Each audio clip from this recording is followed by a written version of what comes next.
नमस्कार, स्वदेश न्यूज की खास पेशकश अग्निपथ में आप सभी का स्वागत है। मैं हूं आपके साथ भागीरथ साहू। मध्य प्रदेश में ओबीसी आरक्षण को 14% से बढ़ाकर 27% करने के मामले में बड़ा फैसला आया है। सुप्रीम कोर्ट ने इस मामले से जुड़ी सभी याचिकाओं को अपने पास ट्रांसफर करने का आदेश दिया है। इससे पहले ये याचिकाएं मध्य प्रदेश हाई कोर्ट में लंबित थी, जहां बढ़े हुए कोटे के पक्ष और विपक्ष में 85 से ज्यादा याचिकाएं दायर की गई थी। हाईकोर्ट में सुनवाई टल रही थी क्योंकि इसी तरह की कुछ याचिकाएं सुप्रीम कोर्ट में भी लंबित थी। ऐसे में मध्य प्रदेश में ओबीसी आरक्षण को लेकर अब सुप्रीम कोर्ट में यह फैसला होगा। सुप्रीम कोर्ट ने राज्य सरकार को नोटिस भी जारी किया है, जिसमें भर्ती एजेंसियों द्वारा अपनाए जा रहे 87-13 फॉर्मूले पर सवाल उठाए गए हैं। आपको बता दें कि मध्य प्रदेश हाई कोर्ट ने ओबीसी आरक्षण को 14% से बढ़ाकर 27% करने के खिलाफ दायर यूथ फॉर इक्वलिटी और अनुभव सैनी सहित अन्य की 2 रिट याचिकाओं को खारिज कर दिया है, क्योंकि मूल याचिका में 27% ओबीसी आरक्षण पर स्टे अब भी है। इसलिए 87-13 का फॉर्मूला बरकरार रहेगा। जबलपुर हाईकोर्ट के हालिया फैसले से अन्य पिछड़ा वर्ग को 27% आरक्षण मिलने की राह आसान हो गई है। आपको बता दें कि मध्य प्रदेश में 2018 तक अन्य पिछड़ा वर्ग को 14% आरक्षण मिलता था। 2018 के विधानसभा चुनाव के पहले ही मध्य प्रदेश में ओबीसी को 27% आरक्षण देने की मांग कई बार उठ चुकी थी। ओबीसी नेताओं का दावा था कि मध्य प्रदेश में उनकी आबादी 51% है, इसलिए उन्हें 14% से बढ़ाकर 27% आरक्षण मिलना चाहिए। भारतीय जनता पार्टी और कांग्रेस दोनों ही पार्टियां इस मुद्दे पर राजनीति कर रही हैं, जो आज भी जारी है। इसी खास मुद्दे पर हम चर्चा करेंगे, लेकिन पहले कुछ प्रतिक्रिया आपको सुना देते हैं। पहले से कहती आई है कि ओबीसी को हम 27% आरक्षण देने के पक्ष में हैं। जिस स्टे के खारिज होने पर आज कमलनाथ जी ने ट्वीट किया है, सही मायने में उन्हें कानून की जानकारी नहीं है, उनकी समझ कानून के बारे में बहुत कमजोर है। ये जो स्टे खारिज हुआ है, ये केवल एक परिपत्र पर स्टे था, जबकि कोर्ट में अभी भी आरक्षण को लेकर कोर्ट ने 13% और 14% को लेकर स्टे जारी रखा है। आज मैं कमलनाथ जी को बहुत साधुवाद देना चाहता हूं, जिन्होंने ओबीसी को लेकर 27% आरक्षण का बोल्ड स्टेप लिया। मुझे दुख है कि शिवराज जी मुख्यमंत्री बने, अभी मोहन यादव जी बने, अगर आरजी की पूरी प्रोसीडिंग निकाले वकीलों की, तो जो सरकार के वकील थे उसको पूरा समय समय पे रोकने में लगे, अलग अलग तरीके से उसमें भ्रम पैदा करने लगे। ये जो 13% पद रोकना, जो ओबीसी के पदों को सरकारी नौकरियों में रोकना, ये कोई कोर्ट का निर्देश नहीं था। ये वकील चिल्ला रहा था बार बार, जो कोर्ट की ब्रीफिंग में है कि हम 13%, तो उन्होंने कहा ये सरकार का मामला है, हमारा नहीं, हम नहीं बोलेंगे। हमारी सरकार। तो प्रतिक्रिया भी आपने सुन ली। हालांकि अब देखना होगा, क्योंकि अभी भी यहां पर जिस तरह से बात सामने आ रही कि पीआईएल जो दाखिल की गई थी 27% ओबीसी आरक्षण को लेकर, वो याचिका यहां पर खारिज तो कर दी गई है। लेकिन अभी सुना आपने जो कैबिनेट मंत्री हैं विश्वास सारंग, उन्होंने कहा कि जो भी एक मूल याचिका है वो अभी भी कोर्ट में है। लेकिन कमलनाथ की तरफ से कहा गया है कि अब सरकार को ये याचिका खारिज होने के बाद 27% आरक्षण यहां पर शुरू कर देना चाहिए। इसको लेकर लगातार घमासान जारी है, क्रेडिट लेने की भी यहां पर होड़ मची हुई है। लेकिन सवाल यहीं पर है कि क्या वाकई अब 27% ओबीसी आरक्षण का रास्ता साफ हो गया। चलिए इसी खास मुद्दे पर हम चर्चा शुरू करते हैं। जो मेहमान हमारे साथ मौजूद है, मैं उनका आप लोगों से तारुफ कराता हूं। हमारे साथ हैं मीडिया पैनलिस्ट बीजेपी से वंदना त्रिपाठी जी, कांग्रेस प्रवक्ता हिमानी सिंह जी और वरिष्ठ अधिवक्ता संजय वर्मा जी। आप सभी मेहमानों का स्वागत है हमारे इस खास चर्चा में। सबसे पहले संजय वर्मा जी, देखिए जिस तरह से अभी ये फैसला आया है हाईकोर्ट की तरफ से, जो याचिका दाखिल की गई थी 27% ओबीसी आरक्षण के खिलाफ, उन याचिकाओं को यहां पर खारिज कर दिया हाईकोर्ट ने। लेकिन अब इसके मायने क्या है, क्योंकि यहां पर अभी भी कश्मकश बना हुआ है, यहां पर कंफ्यूजन बना हुआ है कि क्या 27% आरक्षण का रास्ता भी साफ हो गया है या फिर अभी भी इस पर लंबी लड़ाई बाकी है। देखिए, पहले तो जो दोनों याचिका जो खारिज हुई हैं, इसमें एक बहुत महत्वपूर्ण बात यह है कि अब ना मैं कांग्रेस का नाम लूंगा ना बीजेपी का, एक अधिनियम आया था जिसमें ओबीसी का आरक्षण 27% करने का निर्णय लिया गया था उस समय की सरकार ने, जिसको हाईकोर्ट में चुनौती दी गई थी 2019 में। और उसके बाद जो भी सरकारें रही है, उन्होंने जब भी कोई एडवर्टीजमेंट निकाला है किसी भर्ती का, तो 27% ओबीसी का आरक्षण दिया गया था। और ओबीसी के आरक्षण को लेकर कुछ याचिकाएं उन भर्तियों के खिलाफ दायर होती थी, और उसमें 13% का स्थगन हो गया था ओबीसी का, और जनरल का विथहोल्ड कर दिया गया था। इसमें एक ओपिनियन मांगा गया था। एजी, उस समय के तत्कालीन एजी थे, जिन्होंने ये कहा था कि 5 भर्तियों का नाम उन्होंने स्पष्ट किया था उसमें, और बाकी भर्तियों में जहां 27% के हिसाब से विज्ञापन जारी हुए हैं, वहां आप 27% आरक्षण देंगे। तो ये दोनों याचिका में मेन अमेंडमेंट को चुनौती नहीं दी गई थी, एक परिपत्र को चुनौती दी गई थी। तो जिन भर्तियों में 27% का आरक्षण देकर नियमानुसार भर्ती की गई थी और 13% विथहोल्ड किया गया था, उनकी भर्ती का रास्ता साफ हो गया है। और वो अधिनियम अभी निरस्त हुआ नहीं हुआ, ये सब अभी विचाराधीन है।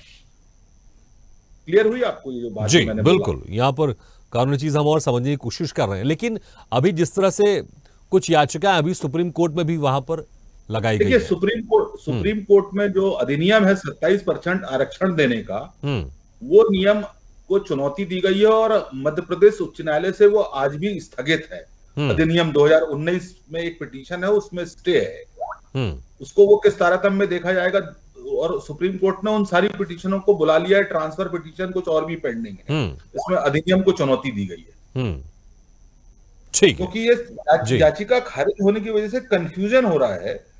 अध्यादेश जो है वो अब जो 27% आरक्षण का ना न्यायालय ने उसको अपील किया है, ना अभी निरस्त किया है, वो अभी विचाराधीन है न्यायालय में।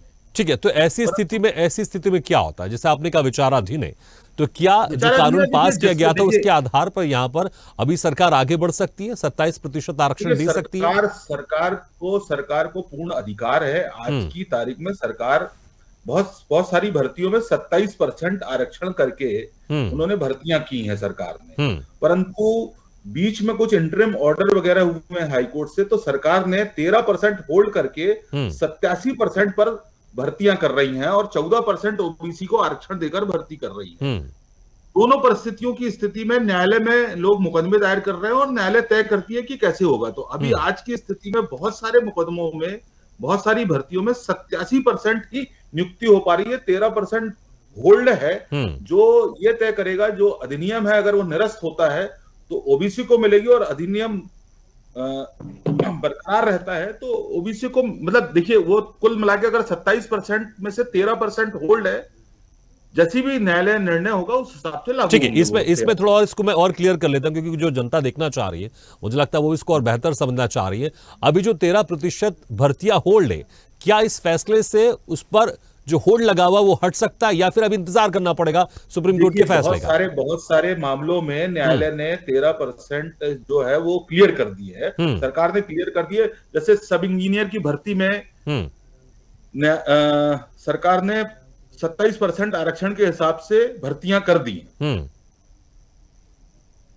जो सब इंजीनियर के डिफरेंट डिपार्टमेंट्स में नियुक्तियां हुई थी 2021 के एडवर्टीजमेंट में, उसमें 27% आरक्षण मिला हुआ है ओबीसी कैटेगरी को, और उसके मुताबिक भर्ती हो चुकी है। देखिए, जिस तरह से फैसला आया है, रिलेटेड एक याचिका खारिज हुई है जो अभी। बिल्कुल संजय, जाऊंगा आपके पास दोबारा। वंदना जी, देखिए जिस तरह से अब ये याचिका खारिज हो गई है, और जो पूर्व मुख्यमंत्री कमलनाथ की तरफ से वो मांग भी कर रहे हैं कि सरकार अब 27% आरक्षण को लेकर अब आगे बढ़े, और वो क्रेडिट भी ले रहे हैं कि हमारी सरकार ने 27% आरक्षण को लेकर कानून बनाया था। भागीरथ जी, मेरी आवाज आप तक आ रही है? आपकी आवाज। पैनल को भी नमस्कार। देखिए, सबसे पहले तो आरक्षण को लेकर जब कांग्रेस पार्टी मुखर होकर बातें करती है, तो मुझे राहुल गांधी जी का वो स्टेटमेंट याद आ जाता है, जो राहुल गांधी जी ने कहा था कि हम अगर सत्ता में आए तो हम आरक्षण समाप्त कर देंगे। तो जो लोग आरक्षण समाप्त करने की बात कर रहे हैं, वो अगर इस बात का दम भी भर रहे हैं कि वो आरक्षण को लेकर आए थे, तो अब तो आरक्षण समाप्त करने की ओर अग्रसर हैं। ये उनके खुद राष्ट्रीय नेता कह रहे हैं कि हम आरक्षण को समाप्त करेंगे। तो देखिए, कांग्रेस पार्टी का तो एक दोहरा चरित्र है, वो कहती कुछ है, करती कुछ है, और अपने आप को हमेशा पीठ थपथपाने की कांग्रेस पार्टी की आदत है। आज अगर हम सरकार में हैं, हमने ना तो आरक्षण समाप्त किया है, ना आरक्षण समाप्त करने जैसी कोई बातें करी हैं। जो भी चीजें हैं, जिस प्रकार के अभी माननीय सर बता रहे थे, तो जो चीजें कोर्ट में है, न्यायालय में, उसका फैसला न्यायालय कर रही है। बाकी चीजें जो सरकार के संज्ञान में है, सरकार उसके अनुसार कार्य कर रही है। इसमें कांग्रेस पार्टी क्यों क्रेडिट लेने के लिए बीच बीच में आ जाती है, ये समझ में नहीं आता।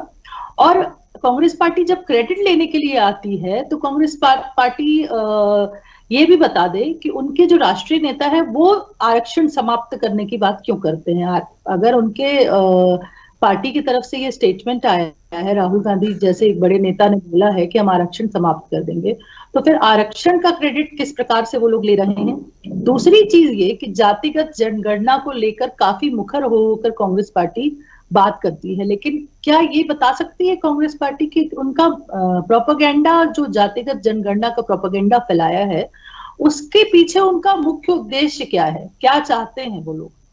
जाति के आधार पर लोगों को लड़ाना चाहते हैं। अगर जातिगत जनगणना होगी भी तो उसे सरकार कराएगी। किसी भी प्रकार की गणना होती है तो सरकार कराती है, तो चाहे आरक्षण हो या गणना हो, ये सारे सरकार के बिंदु हैं। हर चीज में कांग्रेस पार्टी को अपने आप को हीरो बताने की एक आदत पड़ चुकी है। कमलनाथ जी जिस प्रकार से ट्वीट करके बता रहे हैं कि उनकी सरकार में ऐसा हुआ था, तो क्या उनकी सरकार 15 महीने की सरकार में और क्या क्या हुआ था ये किसी को नहीं पता। तो इस प्रकार की बातें करना और इस तरह की चीजें कांग्रेस पार्टी को शोभा नहीं देती। देखिए आज आप कह रहे हैं कि आखिर क्यों क्रेडिट ले रही हिमानी सिंह जी, आपने सुना होगा वंदना जी कह रहे हैं कि भाई क्रेडिट क्यों ले रहे हैं आप लोग, क्योंकि बहुत सारी जो चीजें हम देखें, अगर 87-13 का फॉर्मूला ये शिवराज सरकार में इसमें शुरू हुआ, और जो कानूनी जो दावपेच थे वो भी शिवराज सरकार में कई चीज आगे बढ़ी। ठीक है, वादा आप लोग ने किया था, कानून बनाया था, लेकिन उसके बाद 15 महीने की सरकार के बाद बहुत सारी चीजें बीजेपी सरकार में आगे बढ़ी हैं। इसलिए कह रही है वंदना त्रिपाठी जी कि भाई क्रेडिट क्यों ले रहे हैं आप लोग। हिमानी जी, आपको आवाज आ रही है मेरी? जी आ रही है आपकी आवाज। मुझे दया आ रही है वंदना जी पर कि जिनको बेचारे को टॉपिक नहीं मालूम, पूरी वो नहीं मालूम, और उनको इसके लिए बिठा दिया गया। वो कहाँ की बिचारियों को बातें करनी पड़ी अपना स्टेटमेंट 1-2 मिनट का पूरा बोलने के लिए।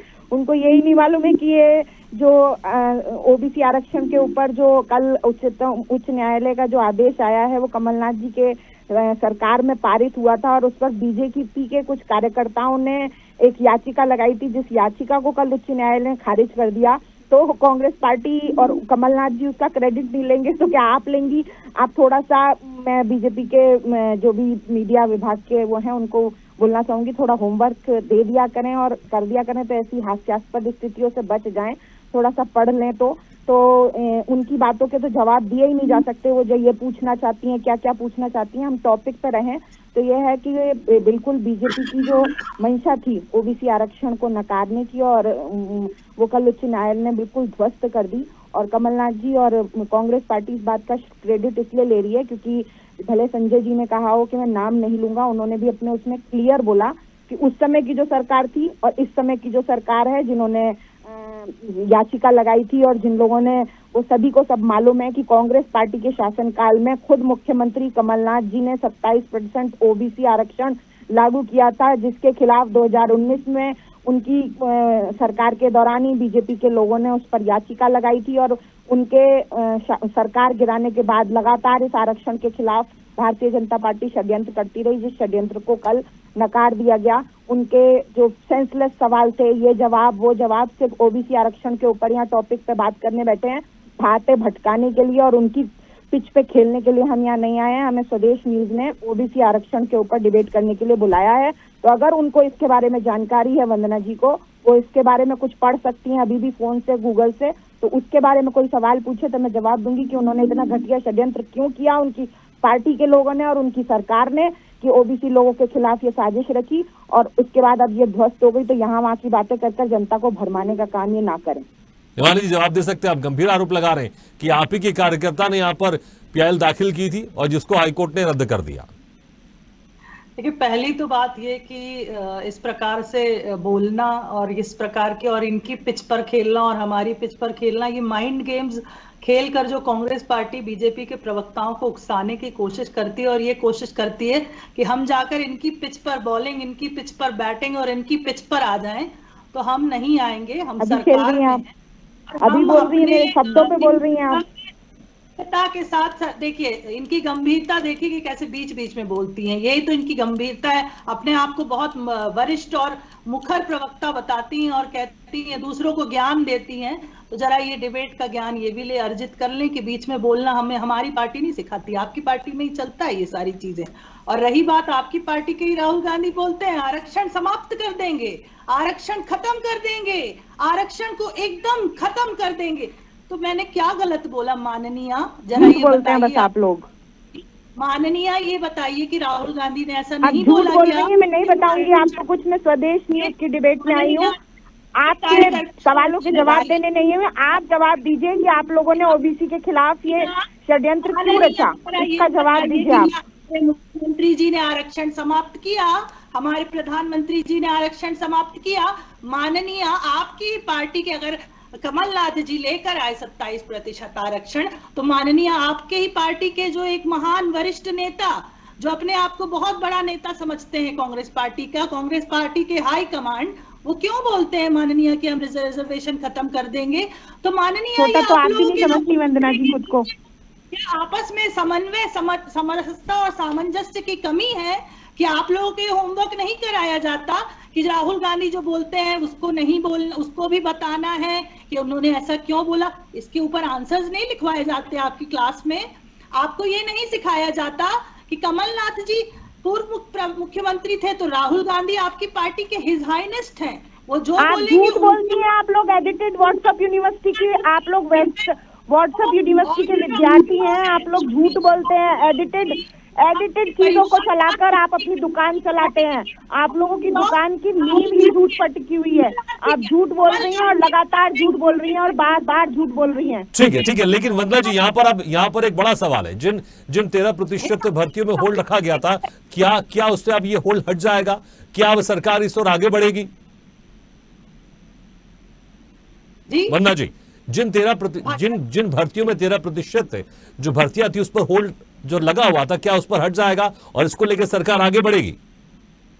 देखिए, अगर कोर्ट ने इस प्रकार के आदेश करे हैं तो आप जानते हैं कि माननीय मुख्यमंत्री जी न्यायपालिका के अनुसार जो भी न्याय सम्मत चीजें हैं वो करते हैं। जितनी भी कार्यवाही भी आज तक हुई हैं या जितने भी कार्य हुए हैं, माननीय डॉक्टर मोहन यादव जी की सरकार में एक चीज आपने देखी होगी, पिछले 1 साल में उन्होंने हर चीज न्याय सम्मत की है। तो जो भी उच्च न्यायालय का न्यायाधीश का जो भी आदेश होगा उसका पूरा पालन किया जाएगा। ठीक है, लेकिन ठीक है संजय वर्मा जी, लेकिन देखिए जिस तरह से यहाँ पर अभी कुछ तकनीकी आधार पर जो पीआईएल दाखिल की गई थी उसको यहाँ पर खारिज किया गया है, क्योंकि जो संस्था थी ऐसा कहा जा रहा था कि ये इनका राजनीतिक जुड़ाव था और इसको ये कहीं ना कहीं बेस बनाते हुए तमाम चीजें कि वो यहाँ की नहीं थी, बाहर की थी, इसको बेस बनाते हुए ऐसा बात सामने आ रही कि इस याचिका को खारिज कर दिया गया है। क्या इसी तरह की याचिका अब और आगे भी देखने को मिलेगी? अगर इसी से मिलती जुलती कोई याचिका आएगी तो क्या वो स्वतः संज्ञान में नहीं ली जाएगी, या फिर यह माना जाए कि अभी ठीक है एक फैसला आया है, लेकिन अगर कोई फिर इसी तरह की याचिका लगाई जाएगी तो फिर इस मामले में स्टे मिल जाएगा? किस तरह से इसमें आगे और क्या कुछ कानूनी कार्रवाई हो सकती है? मैं वंदना जी और हिमानी जी दोनों को नमस्कार करता हूं। और एक बहुत महत्वपूर्ण बात यह है कि देखिए 27% आरक्षण को लेकर जो माननीय उच्च न्यायालय में याचिका दायर हुई है उसमें मैं एक बात क्लियर करना चाहता हूं कि भर्ती के विज्ञापन जारी होते हैं।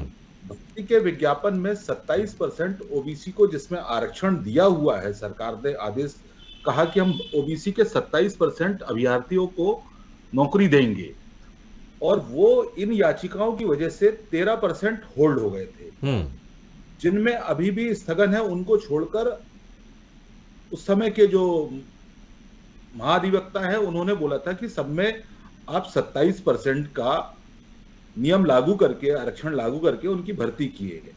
यहां पर प्रश्न ये उठता है कि जो सरकार है, अब ये जो स्थगन नहीं है तो जो बचे 13% लोग हैं, जिसमें पटवारी है, शिक्षक हैं और भी कई कैटेगरी के लोग हैं जिनकी 13% होल्डिंग में रखी गई है, ओबीसी के कैंडिडेट सेलेक्टेड लोगों को, क्या उनको सरकार नियुक्ति देगी? क्योंकि मैं 2019 से इन मुकदमों में पार्टिसिपेट कर रहा हूं और उसमें दोनों कैटेगरी के पर्सन होल्ड में हैं और अब उनको ना तनख्वाह मिल रही है। दे आर सेलेक्टेड, चाहे वो अनारक्षित कोटे के हों चाहे ओबीसी कोटे के हों, सरकार इन परिस्थितियों में जल्दी से निर्णय लेकर उनको अगर नौकरी देगी तो भला होगा ओबीसी के लोगों का।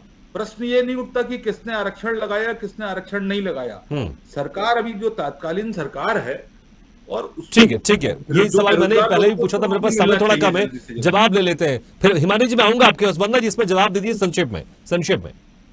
देखो, जिस प्रकार से माननीय सर ने अभी कहा है, और बिल्कुल अगर इस तरह की चीजें हैं और अगर ये न्यायालय का फैसला है तो बिल्कुल सरकार इस पर कार्रवाई करेगी, और इस पर जो जिन लोगों के साथ ऐसा हुआ है, जिन लोगों के ऊपर रोक लगी हुई है, उनकी जिनकी तनख्वाह नहीं मिल रही है, वो पूरी सरकार पूरी कोशिश करेगी। देखिए, सबका साथ सबका विकास वाली भारतीय जनता पार्टी कभी किसी के साथ अन्याय अनीति के साथ कार्य नहीं कर सकती।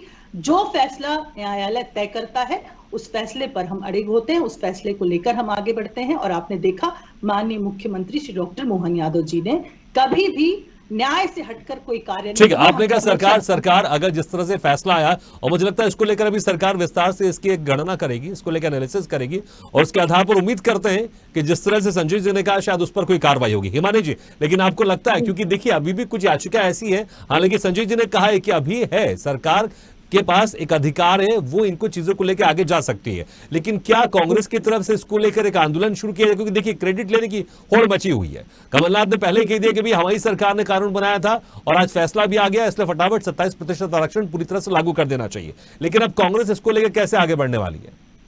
सर, जो हाथ कंगन को आरसी किया, इसमें क्रेडिट लेने की कोई बात ही नहीं है, इसमें कोई शक की गुंजाइश ही नहीं कि कमलनाथ जी ने 27% ओबीसी आरक्षण का कानून लागू करने की वो पहल की थी, तो उसमें कोई वो नहीं है। लेकिन अगर हाँ, सरकार फिर से कोई ऐसी दुर्भावना से कोई पेच फंसाने की कोशिश करती है या फिर से कोई याचिका लगवाती है, सर्वोच्च न्यायालय का दरवाजा खटखटाती है, तो बिल्कुल कांग्रेस पार्टी उसके लिए या किसी भी चीज में अगर ये सब ना भी करके अगर इस काम को डिले भी करने का काम करती है, लेट करने का काम करती है, और क्योंकि आप ये जानते हैं कि 1 साल कुछ समय जितना 2019 से अभी तक बहुत सारे लोग उस नौकरी के क्राइटेरिया से निकल जाते हैं, उनको उनकी उम्र बढ़ जाती है, वो लोग उसमें नहीं रहते, तो जितनी लेट होती है लोगों के साथ उतना अन्याय होता है। तो अगर इस काम में अगर देरी भी होगी तो कांग्रेस पार्टी बिल्कुल इसके लिए आंदोलन करेगी या जो भी संभव प्रयास होंगे वो करेगी। हम भी कोर्ट का दरवाजा खटखटाएंगे कि जल्दी से जल्दी सरकार इस चीज को लागू करे और जिसका जितना प्रतिशत उसको उतना अधिकार मिलना चाहिए। ठीक है, चलिए आपसे मेहमानों का बहुत बहुत धन्यवाद। वंदना जी, हिमानी जी और संजय वर्मा जी, शुक्रिया हमारे खास चर्चा में शामिल होने के लिए। तो जिस तरह से अब हाईकोर्ट की तरफ से ये फैसला सामने आया है, जो पीआईएल लगाई गई थी 27% आरक्षण को लेकर, वो पीआईएल यहां पर खारिज कर दी गई है। इसलिए अब एक उम्मीद जगी है कि जो 13% कुछ भर्तियों में जो भर्तियां थी उस पर होल्ड लगा हुआ है वो हट जाए और उन लोगों की भी अब नौकरियां मिले।